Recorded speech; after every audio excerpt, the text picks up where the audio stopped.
캐롤라인 내빗 대변인이 10월 6일 월요일 백악관에서 기자회견을 가졌습니다.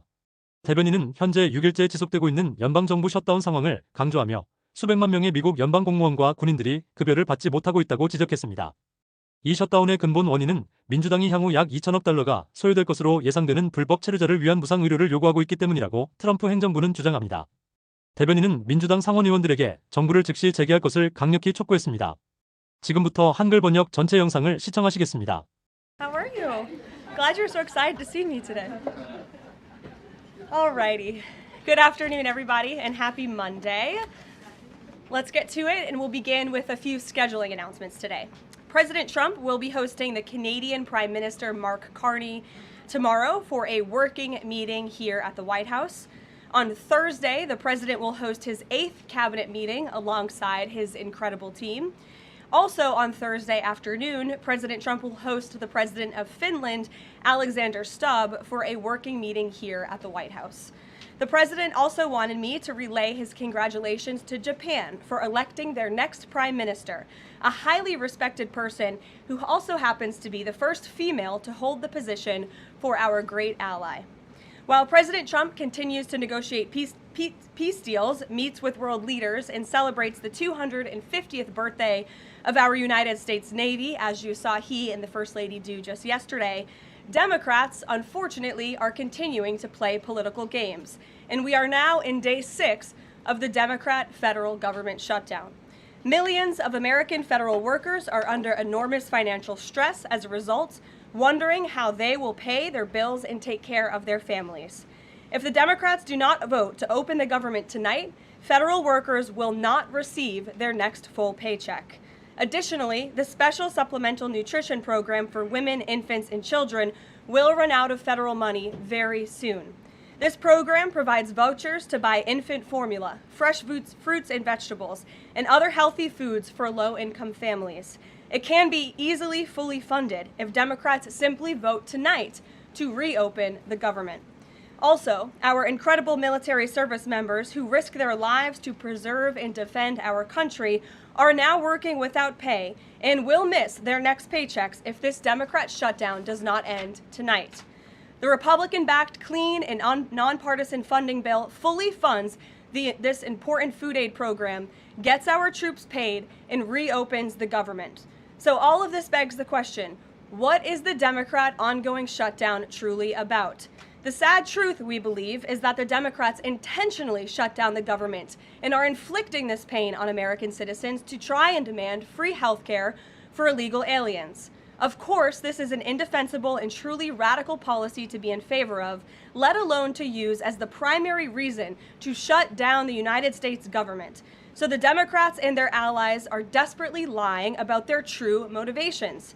We have to set the record straight with the facts so the American people understand what's really at play here. House Republicans passed a clean and nonpartisan funding bill to keep the government open and ensure our troops and other hardworking Americans are paid. Every single House Democrat except one voted against this clean and nonpartisan funding bill. Senate Republicans have subsequently tried to pass this same clean funding bill 4 separate times, and they will do so again tonight, to fully pass it to be sent to the president's desk for signature. And the president is ready to sign this bill to reopen the government as soon as it is sent to his desk. Yet every single Senate Democrat except 3 have voted against this clean and nonpartisan funding bill. The Democrats' current position is that the only way the American government can reopen is if illegal aliens can get free health care. Don't take my word for it, just look at what's inside of the Democrats' proposal to reopen the government. Their funding proposal would result in nearly $200 billion spent on health care for illegal aliens and other non-citizens over the next decade. To put this in perspective, $200 billion is enough money to fund the entire children's health insurance program, which provides health insurance to low-income children and women.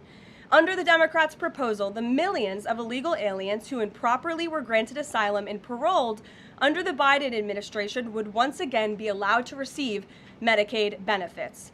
It does not end there. The Democrat proposal would also require Medicaid to pay more for emergency care provided to illegal aliens than it does for American patients who are disabled, elderly, or children. When someone shows you who they are, believe them. The Democrat Party has unfortunately closed our government, costing Americans their jobs, threatening our military readiness, harming our economy, and causing chaos, all to help the illegals who broke into our country. Instead of holding illegal aliens accountable and removing them from our country, which is what this administration is trying to do every day, the Democrats want to give them the free benefits paid for by the American taxpayer. Democrats in 2025 are for illegal aliens first and Americans last. This is the reality we are unfortunately facing right now in Washington, D.C. President Trump and Republicans will not give in to these radical demands. The President and Republicans have a sacred responsibility to serve and protect the interests of their constituents, the American people. That's why we are backing a clean and nonpartisan funding bill with no strings attached to reopen the government. Democrats should do what they did 13 separate times under Joe Biden and vote for this exact same type of funding bill. Now the Senate will vote tonight for the 5th time to reopen the government on the 6th day of this shutdown. All we need are an additional 5 Democrat senators to end this madness and vote for the clean funding bill to reopen the government. If you are an American watching at home right now, call your Democrat senators and tell them to do the right thing and end this shutdown. With that, I will take your questions. Here in our new media seat today, we have Elizabeth Mitchell from the Daily Signal. Elizabeth, thanks for being here, and please kick us off. Thank you for having me. I have 2 questions. First, President Trump told reporters yesterday that firings of federal employees are taking place right now. In which departments have people already been fired from their federal jobs due to the shutdown? The president was referring to the hundreds of thousands of federal workers who have been furloughed as a result of this federal government shutdown, both here at the White House and across the entire federal government. At agencies across the board, there are federal workers who are staying home. Many of them work in the White House. You know them. Some of them sit just behind me at those desks. They are unable to show up to work right now because the Democrats chose to shut the government down. And so we're already, unfortunately, seeing the consequence of this. And then, of course, the Office of Management and Budget is continuing to work with agencies on who, unfortunately, is going to have to be laid off if this shutdown continues. And Secretary Robert F. Kennedy Jr. said the FDA was required by federal law to approve the new abortion pill last week. Is the administration considering steps to undo this in light of requests from pro-life Congress members and organizations? I think Secretary Kennedy and the Department of Health and Human Services, as I addressed in the briefing last week, were following the law, and we will continue to do so. As I said last week as well, it's not an endorsement of this drug by any means. It's just a law that they were following. Jennifer. We heard you say that you want people to call their Democratic senators. Is the president calling Democratic senators himself? Can you say what he's doing today to resolve the shutdown? Yep, I was just in the Oval Office. He was on the phone with Speaker Johnson. He's also spoken with the Senate Majority Leader, who are in touch with, of course, moderate Democrats and Democrats across the board, who we understand hopefully want to do the right thing by their constituents to reopen the government. So the president is being kept very well apprised of the ongoing shutdown on Capitol Hill. And of course, his position is very clear. There's nothing to negotiate, just reopen the government, and then we can talk about all the important issues facing our country. So he hasn't called specific members of Congress? Not to my himself? knowledge, no. And then on the Affordable Care Act, is he willing to give more, to share more on what he'd like to negotiate on the Affordable Care Act later? Is he willing to say specifically what he would like and when? But look, the president is definitely committed to fixing and improving our healthcare system. You saw it again last week when he had one of the largest pharmaceutical companies in the world coming into the Oval Office and promising to lower drug prices by 200, 300, 100% in many cases for various types of drugs for American patients. That is a huge fix to a broken system that has been ripping off the American people for far too long. So the president's very committed to this. But right now, we need to reopen the federal government, and the president is remaining very firm in that position. Catherine. If the vote fails in the Senate today to reopen the government, would that trigger layoffs?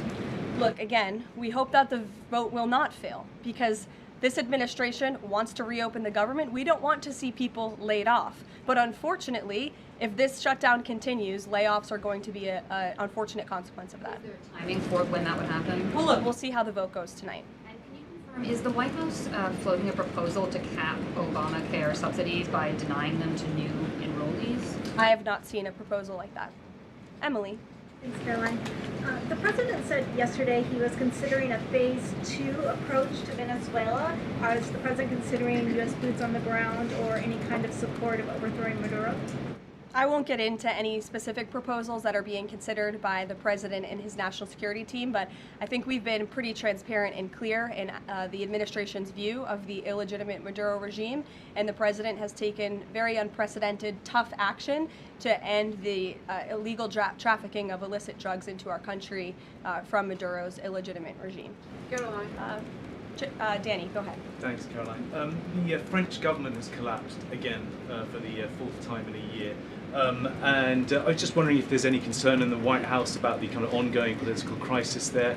Any thought about whether the President Trump's good friend, President Macron, should either call elections or even resign over that? Well, I can tell you the White House and the National Security Council are very much aware of this situation, but I think it would be imprudent of me to weigh in on French internal politics from the podium, so I will reserve comment on that. Behind you, yes. What is President Trump's expectations for talks today and I guess this week in Egypt? And is there a new timeline that the president is giving all sides to reach an agreement? Yes, there are technical talks happening right now in Egypt amongst Special Envoy Witkoff and Mr. Kushner, as well as their respective parties from all sides. What we saw take place on Friday, and I have not commented on that from the podium yet, is truly remarkable. You've seen all sides of this conflict agree that this war needs to end and agree to the 20-point framework that President Trump proposed. It's an incredible achievement, and the administration is working very hard to move the ball forward as quickly as we can. The president wants to see a ceasefire. He wants to see the hostages released, and the technical teams are discussing that as we speak to ensure that the environment is perfect to release those hostages. They're going over the lists of both the Israeli hostages and also the political prisoners who will be released, and those talks are underway, and the president is very much on the ball and is being apprised of this situation. A Sunday evening deadline. Obviously, the negotiations have extended that, I imagine. What is that new deadline? Does the president have a time frame in mind to see this phase implemented? Well, the Sunday evening deadline was to hear back from Hamas on the proposal one way or another. And of course, on Friday, Hamas put out a very clear statement in the president's view that they accept the president's framework, and that's why those technical talks are now underway. But again, we want to move very quickly on this, and the president wants to see the hostages released as soon as possible. Steve. How long do you expect those technical talks to last, Caroline? I don't want to draw a red line up here, Steve. Of course, it's very important, as I just mentioned, that we get this done quickly. That's how the president's team feels, so we can get some momentum, get the hostages out, and then move to the next part of this, which is really ensuring that we can create a lasting and durable peace in Gaza and ensure that Gaza is a place that no longer threatens the security of Israel or the United States. What do you expect to be on the agenda for the president's meeting with the Prime Minister of Canada tomorrow? I'm sure trade will be a topic of discussion tomorrow and all of the other issues that are facing both Canada and the United States. I know the president looks forward to having that discussion with Carney in the Oval Office. Caitlin. Thanks, Caroline. I have two questions. On the layoff of federal workers, potentially, the president said yesterday that Democrats will be to blame if federal workers lose their jobs. Historically, though, in past shutdowns, workers have been furloughed, but they have not been laid off en masse. So wouldn't that be the president's call to lay people off? As I've said repeatedly, Caitlin, this conversation about layoffs would not be happening right now if the Democrats did not vote to shut the government down. And as I also said last briefing as well, we are $37 trillion in debt, and the government is not receiving any cash. So someone has to look at the balance sheet and be good stewards of the American taxpayer dollar. And layoffs are an unfortunate consequence of that. Term, for example. Well, as I'm telling you now, this administration is focusing on checking the balance sheet and ensuring we're doing the right thing by the American taxpayer. And again, these conversations about layoffs would not be happening in the White House today if not for the Democrat shutdown. And they have a choice to change that. They have another opportunity tonight to do the right thing to reopen the government. Joey. Judge over the weekend. Sorry, my second question. A federal judge over the weekend that the president had appointed to the bench in his first term in office basically argued that he could not deploy other states' National Guards to Portland. Basically said that it was untethered, his argument, to what is actually happening on the ground. Which local officials in Portland have said that the National Guard is needed there? With all due respect to that judge, I think her opinion is untethered in reality and in the law. The president is using his authority as Commander-in-Chief, U.S. Code 12406, which clearly states that the president has the right to call up the National Guard in cases where he deems it's appropriate. And if you look at what has happened in Portland, Oregon, for more than 100 nights, I was talking to our law enforcement team about it this morning, for more than 100 days, night after night after night, the ICE facility has been really under siege by these anarchists outside. They have been disrespecting law enforcement. They've been inciting violence. We saw, again, a guillotine rolled out in front of this federal building. And so the president wants to ensure that our federal buildings and our assets are protected. And that's exactly what he's trying to do. And ultimately, in the case in Los Angeles, that judge ruled in the Ninth Circuit, that panel of judges ruled that those troops could remain and that the president was well within his authority to do so. So we are appealing that decision. As you know, we expect a hearing on it pretty quickly, and we're very confident in the president's legal authority to do this, and we're very confident we will win on the merits of the law. But no local officials that you can point to that have said we need the National Guard? Because I spoke to the police chief of Portland last week. He said that the president's claims just don't match up with what's happening on the ground. I would encourage you as a reporter to go on the ground and to take a look at it for yourself, because there's been many members of the press, not press in this room, but independent journalists, some of whom we'll be inviting to the White House very soon to share their stories, because they have been in the middle of these riots and they have witnessed the anarchy that is taking place night after night. It's on video. You should play it on your show. You have a great opportunity on prime time on CNN to show your audience. Yeah, but you're probably talking to partisan Democrat officials who are opposed to everything this president does. You should also ask the people who live in Portland. We've actually heard from many members of the community who have said that this is complete civil disobedience. It's a mess. It's been loud. It's been troubling for neighbors in the community who are just trying to live peacefully. And these people are not there to peacefully protest. They are there to cause mayhem and havoc. Yeah, Caroline. Stephen, go ahead. Thank you, Caroline. Two questions. First, do you have a reaction to reports that thousands of Cuban troops are deployed alongside Russia fighting in Ukraine? And on a very different matter, the president last week floated in an interview with our colleague Daniel from One America a rebate for tariffs of up to $2,000 per person. Is that plan contingent on the Supreme Court's upcoming ruling on the legality of the tariffs? And is the White House preparing for legislation to make that happen? Sure. On the first point, I have not seen that report, Stephen, but I'll check in with our national security team after this and we'll get you an update. To your second point about the tariff rebates, I think it's an idea that the president has discussed and floated with his team of advisors, but no decision has been firmly made at this point in time. Why don't we go to the back? Owen. Good afternoon. Good afternoon. A few days ago, President Trump demanded Jay Jones of Virginia get out of the race for condoning political violence in a text message against a Republican politician a few years ago. He hasn't left the race. He hasn't dropped out. What's the president's reaction?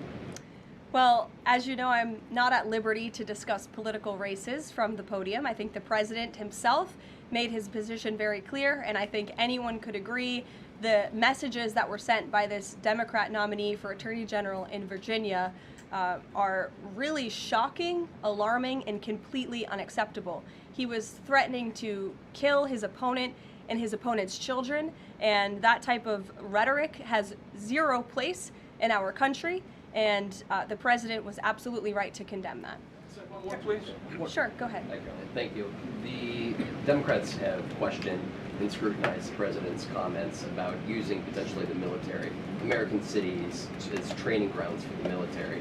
And when you look at Portland, Chicago, local and state officials say that their local law enforcement is able to handle the situations, these protests on the ground. The president says that Portland is burning, using that as justification for the National Guard in Portland. But when you look here in Washington, D.C., the president just last week said it is now a completely safe city, and there are still National Guard members on the streets that are not involved in ICE activities. Can you provide the justification for the White House here in Washington, D.C., why the National Guard members continue to be out on the streets? Because Washington, D.C. has invited the National Guard here. Why? Because the mayor is doing the right thing, unlike mayors in other cities like Portland, as Caitlin and others have pointed out, who refuse to see that there are positive results from when local law enforcement works with federal law enforcement to do the right thing on behalf of their citizens. And Washington, D.C. is no doubt a safer city right now, today, than it was a few months ago when President Trump started this initiative to make D.C. safe again. And the National Guard is still here because the president and the mayor agree that it's a good thing for the city. Just like you're seeing in Memphis, for instance. We'll have National Guard deployed to Memphis. We have federal agents who are on the ground working with state and local law enforcement. The state police in Tennessee are part of this effort. The local metropolitan police in Memphis are part of this effort. State and local law enforcement and federal law enforcement should be working together. And it's a shame that we see in some cities across the country that their mayors are just simply refusing to cooperate because they don't like Donald Trump. And that's what this boils down to. And I don't think any American would disagree that Chicago needs more law enforcement reinforcements, that they need more resources. Look at this headline from over the weekend. At least 30 people shot during the weekend in Democrat-run Chicago. 5 of them were killed in one weekend. This is completely unacceptable, and the president wants to make American cities safer, and he's willing to work with anyone to do it. If the courts allow you to ultimately send in the National Guard into Chicago and Portland, do Democrats not have reason to be concerned that there are long-term plans by this administration to keep U.S. military or the National Guard in American cities, like what we're seeing here in Washington? Why should they be concerned about the federal government offering help to make their cities a safer place? They should be concerned about this. They should be concerned about the fact that people in their cities right now are being gunned down every single night. And the president, all he's trying to do is fix it.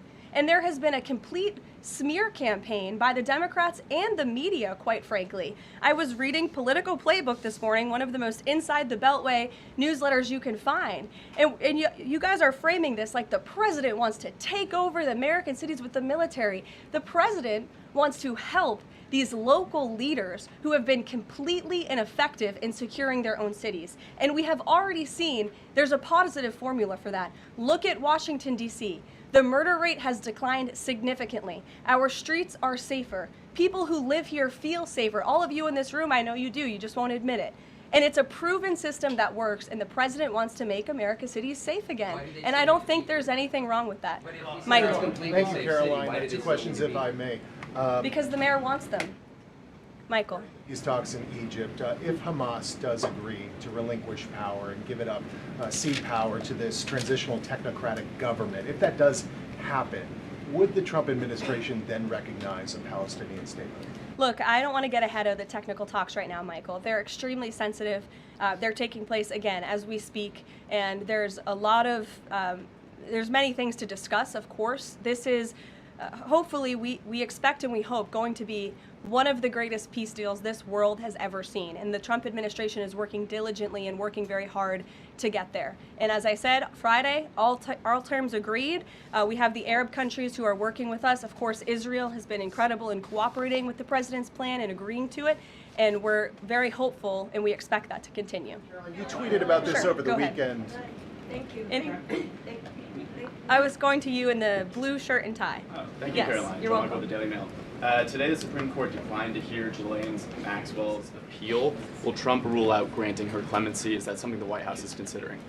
It's not something I've heard discussed, and we don't comment on clemency requests that may or may not have been made, but I'm certainly not tracking that one at this point in time. Caroline. Jordan, go ahead. Thank you, Caroline. So we're talking about these radical groups in Portland and Chicago. I know the president has spoken about potentially going after George Soros with RICO charges and for funding all of this violence. Has there been any update on that? And also, is the administration looking into the other nonprofits, maybe taking away their 501c3 status for funding this violence? And then I have one more question. Sure. The financial backing of these groups, particularly Antifa, is certainly something the administration is looking into aggressively. And the federal government has never really been mobilized or tasked with doing that. So we're kind of kickstarting that into gear. The FBI is working on it alongside the White House's Homeland Security Task Force. We have our intelligence community looking into this as well. And even the Secretary of Treasury is involved with these matters since they are financial in nature. And we will continue to get to the bottom of who is funding these organizations in this organized anarchy against our country and our government. It's a question the American people have been begging the answer for many years, and we're committed to uncovering it. And when we do, I'm sure you'll be one of the first people to know. And Separately, Jonathan. Caroline. Thank you. So Gaza, under the president's plan, is going to be governed by a transitional governance of a technocratic, apolitical Palestinian committee made up of qualified Palestinians and international experts. Now, given how radicalized the Palestinian population is in Gaza and in the West Bank, can you offer some insight or guidance into who are some of these Palestinians that are going to be considered for leadership roles in Gaza, and where are you going to be finding them, and do you have any names? We're not quite there yet, Jonathan. The president believes peace is possible in Gaza, and that's why he presented this detailed and comprehensive plan. The first step of that is securing a ceasefire and releasing the hostages, and then those conversations about ensuring a durable and lasting peace can continue. But what do you need to have peace in a region like Gaza that's been war-torn for far too long? You need security guarantees, and you need good governance. And so those will be two of the priorities that this administration is focused on. If I may, the president has said he wants the government to reopen this week in a deal. What's going to happen by the end of the week if there's no deal? What's the White House prepared to do? With no deal with what? To reopen the government. Look, as I said, unfortunately, there's going to be a lot of pain inflicted. There already is on the American public, on our troops who are not being paid, again, on women and young children who depend on critical food assistance. We hate to see this. And in fact, the Office of Management and Budget is trying to do everything they can to find funds to get out the door for these vulnerable populations in our country. Again, we shouldn't be having to do that. The Democrats have a chance to change course tonight. I believe the vote's taking place at 6:30, and we urge Democrat senators to vote to reopen the government and to do the right thing. Thanks, guys.